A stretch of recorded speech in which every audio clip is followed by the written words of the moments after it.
Hello YouTube, this is Streamline Carry back with yet another video. Today I'm going to be going over a smaller folding knife. The last few videos I've done have all focused on larger folders. This one is quite small in comparison. It is the Spyderco Dragonfly. This model happens to be in G10. Now Spyderco, part of the reason I'm doing this review is that they in 2011 have wisely decided to offer this knife at a reduced price point, reduced weight, and different materials with the same design. This particular model has G10 on the handles, but they are now going to offer this with fiber reinforced nylon handles, but with exactly the same construction, i.e. screws to hold it together, this reverse wire pocket clip that excuse me, is reversible, and the VG10 steel. In fact, looking at their catalog for 2011, they're actually going to offer this in a VG10 version with black FRN handles as well as a ZDP 189. That's a laminated steel, which some of you may be familiar with. And that is in a, I think they call it British Racing Green. It's sort of a deep green color. Anyway, going on to sort of the functional points of this particular knife. It is a lockback design, which most people are probably familiar with. It's about 2 ounces. The blade is just over 2 inches, I think something like 2 1/4. You do lose a little bit of cutting edge, so the cutting edge is maybe 1 3/4 or so. But what I particularly like about this knife is it's sort of a pocket rocket. It really carries a lot of capability in a small package. And part of that is the ergonomics. I would say that's actually the main advantage it holds. So you can see that this is actually, it's a very, very small knife, and here's this is a Benchmade mini griptilian for a little comparison, just to try to get something that's pretty ubiquitous in the market to compare it to. So this is not a huge knife, and you can see this is quite a bit smaller. And on the other side of the fence here, this is a Spyderco Delica, also very, very popular. So you can see that the Dragonfly is tiny in comparison. But despite that, I find that it is extremely usable and extremely helpful for cutting boxes, opening things, and you have very fine control over this nice delicate tip, as well as a decent amount of belly in order to do smaller tasks that don't require a lot of blade length.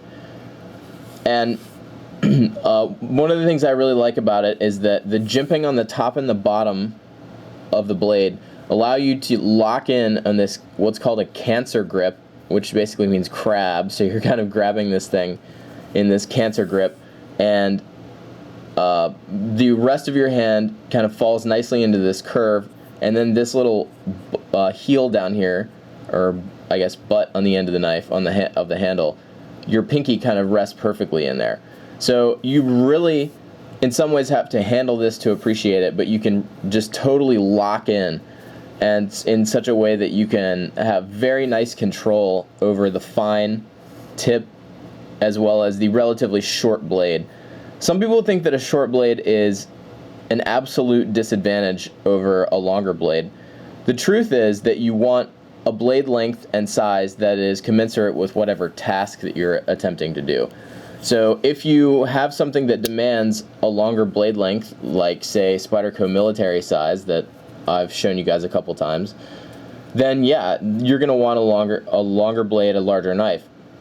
But if you have something small to do, and potentially even so delicate that a larger blade would inhibit you, something like this is actually sometimes more advantageous, and particularly because you have such nice control due to the ergonomics over that small blade and the fine tip, as I said before, which comes in very, very handy in daily tasks, you know, zip ties or whatever other fine things you need to do with your knife. Moving on to the carryability of this, it has very nice proportions. So it is kind of an oval or almost like an egg shape. It does have this cut out here, but if you rounded that out, you could see that this would almost sort of be an oval. And I commented in another video that the Spyderco barong has that oval shape, which really makes it nice to carry, and it doesn't have a lot of abrupt edges or anything.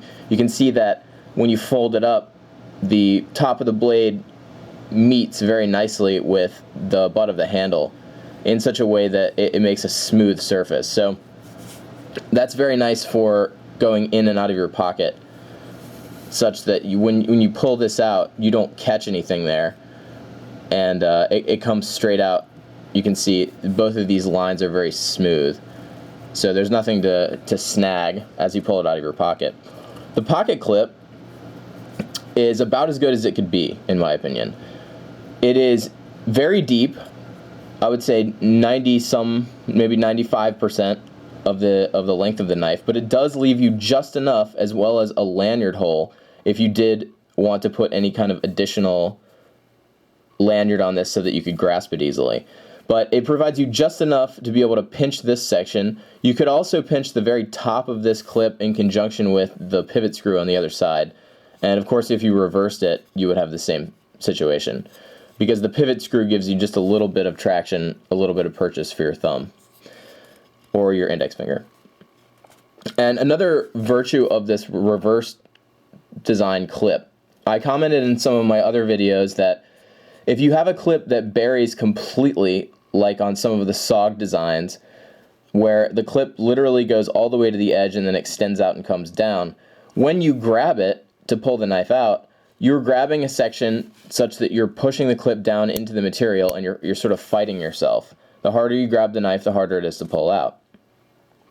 This squared off clip design, where it rests in the recess of the handle and is secured by one fastener, helps mitigate that problem by providing a support underneath the end section of the clip, so that when you grab it, there's actually something underneath supporting it, and it's not only the contact point with the knife that is having to provide the upward force to counterbalance the force that you're grasping the clip with. So in some ways, that design makes it easier to pull out of your pocket than some others. But I generally, when I want this knife, will just grab this little tip, which is very accessible, and it has a nice grippy G10, as well as it has the edge of this lanyard hole, which has a little tiny bit of roughness to it. Just that little edge is not polished at all or anything, and so it has a little bit of grip to it. So you can kind of grab it and just boom, get it right out. It is obligate tip up, meaning that there is no way to carry it tip down. Because of the nature of the lockback design and the extremely strong detent associated with it, that is not a problem in any way. Obviously, if your knife is this far open and you're carrying it, it's still going to snap shut. So you'd have to get it basically to about that point, maybe a little closer, in order to have any kind of problem at all. And that's just, in my experience, almost impossible. So I would say that this is totally safe to carry inside the pocket for certain, and actually also, and I do carry it this way sometimes, on the waistband. It's especially nice if you have any kind of really lightweight pants on, where you need something that's not gonna weigh you down. If you're just running outside to do something or whatever, and you just have like athletic shorts or nylon shorts or something, it is light enough that it really doesn't make a lot of impact, but yet it gives you a lot of capability, because again, as I said, by virtue of the handle design and the amount of control it gives you. Now, I would say that I have basically medium-sized hands. I do think that this design would accommodate somewhat larger hands, but if you have especially large hands, you might want to try this out before you acquire one. One limitation of smaller knives generally, and the Dragonfly falls victim to this as well, is that in the reverse grip design, or excuse me, in the reverse grip, the design does not really lend itself very well to giving you a secure grip. As you can see, this pointed section is basically digging into the fat of my knuckle, and so it is somewhat uncomfortable if you have to give a white knuckle, a hard grip to pull on something. So that is a cut method that I use a lot, the reverse grip, because it gives you a lot of power. You can really use your shoulder, your big muscles in order to get a lot of force behind your cut. And so it's not quite as good as a larger knife would be. I think that probably your best bet is going to be to bury the the butt of the handle into your thumb, and then your thumb inside the choil here, and pull that way. That obviously is not as secure as if you had a large knife with a large handle that you could get your entire hand into, but I think it's about the best you could do with this size knife.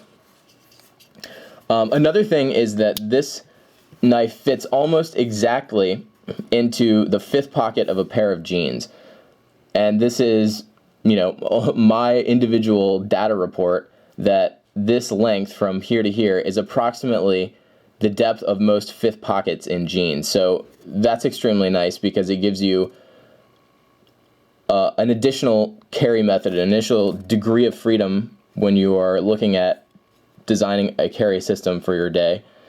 And so I implement it in that way quite often. And I generally do carry this in conjunction with a larger folder. I almost always have a larger folder on me, but if I have a job that doesn't require much blade length, I'm probably going to go for this over a larger folder. It's faster to get out, it's easier to deal with, and it's also very sheeple friendly. Generally, this size, for some reason, if you stay kind of under the 3-inch mark, people generally don't bat an eye at you. Whereas if you pull out something that is, a little larger, certainly on the size of the military, you're going to get some looks. So that is also somewhat of an advantage, and also part of the rationale behind carrying a smaller folder in addition to a larger one. Here we go. I can lay it out next to the Delica for some comparison. You can see that the Delica basically dwarfs it. So anyway, I thought I'd give you guys at least an initial look at this. It isn't a totally excellent knife in terms of the power to weight ratio, basically, the amount of capability you get for the size that you're having to carry. I have initially avoided the first iteration of the Dragonfly because of the plastic handle, particularly the plastic clip, which was integrated into the handle, and I did not care for at all. And also the AUS 8 steel, which I thought was a hair below what the knife really deserved to have. And as you can see, this one does have VG10, which is an excellent blade steel. Oh, yeah, there we go.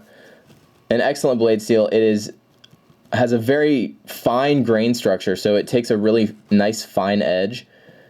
It is fairly easy to resharpen, although its edge retention, I would say, is only medium. That's sort of where it suffers a little bit in comparison with something like S30V. But anyway, just kind of in conclusion, wanted to give you guys a look at this because Spyderco is in fact making a less expensive version of this. I did pay about $75 for this. They are coming out very shortly with one that should be priced under $50 with FRN handles. The same exact construction with the clip, all screw construction, which is something else that I basically mandate in buying a knife because I do feel that it should be fully disassemblable, just out of principle, basically. It will have the steel liners inside.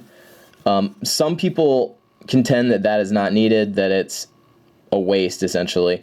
I have mixed feelings about it, but I tend to think that it does make the lockup a little better, and it also fares better in the long term, meaning that after a few years of use, a lined folder will generally have better lockup than one that is not lined.